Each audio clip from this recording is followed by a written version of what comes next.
এই মুহূর্তে মিরপুরের পল্লবীতে আছেন সহকর্মী তামান্না তাবাসসুম, সরাসরি যাচ্ছে তার কাছে।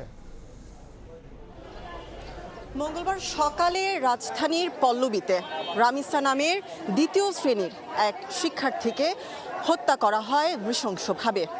এই ঘটনার পর থেকেই উত্তেজনা ছড়িয়ে পড়ে রাজধানী পল্লবী সহ গোটা দেশে। একের পর এক এই ধরনের নৃশংস হত্যাকাণ্ডে পুরো এলাকা স্তব্ধ হয়ে পড়েছে। আপনারা দেখতে পাচ্ছেন যে এই রামিসার বাসার সামনে কিন্তু গত 2 দিন ধরে তার সহপাঠী, এলাকাবাসী এবং আশেপাশের তার স্বজনরা ভিড় জমাচ্ছে। তার বাবা মায়ের আকুতি, তার বাবার কান্নায় ভারী হয়ে উঠেছে গোটা সামাজিক যোগাযোগ মাধ্যম থেকে শুরু করে গণমাধ্যম। এখানে দেখছেন যে সমস্ত গণমাধ্যম এবং এলাকাবাসী কিন্তু জড়ো হয়েছে। পাশাপাশি তারা বলছেন যে কিভাবে আসলে এরকম একটা নৃশংস হত্যাকাণ্ড হয়েছে এবং সেখান থেকে সোহেলকে আসলে ঠিক কবে নাগাদ বিচারের আওতায় আনা হবে সে নিয়েও কিন্তু তারা প্রশ্ন তুলছে। এরকম একটি ঘটনার পরে তাকে যেন জনসম্মুখে দৃষ্টান্তমূলক বিচারের দাবিতে তারা মানববন্ধন করছে এবং বলা হচ্ছে যেন দৃষ্টান্তমূলক শাস্তি তাকে দেওয়া হয়।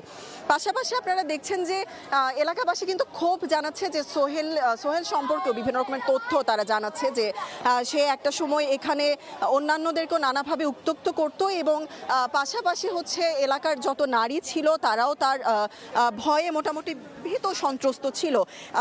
পাশাপাশি তার যখন রামিসার মরদেহ আসলে তার বাসা থেকে উদ্ধার করা হয় তার আগ মুহূর্তে কিন্তু তার মা তাকে খোঁজাখুঁজি করছিল এবং সকালে যখন সে স্কুলে যাচ্ছিল সেই মুহূর্ত থেকেই কিন্তু সে আসলে নিখোঁজ এবং মঙ্গলবার সকালে সে স্কুলে যাওয়ার সময়টাতে তাকে খোঁজাখুঁজি শুরু করে। অন্য কোনো ফ্ল্যাটে তাকে খুঁজে পাওয়া যায় না এবং তাকে দেখা যায় না। পরবর্তীতেই কিন্তু তার লাশ আসলে পাওয়া যায় পাশের ফ্ল্যাট থেকে। তো এই ছিল আমার কাছে আসলে সর্বশেষ।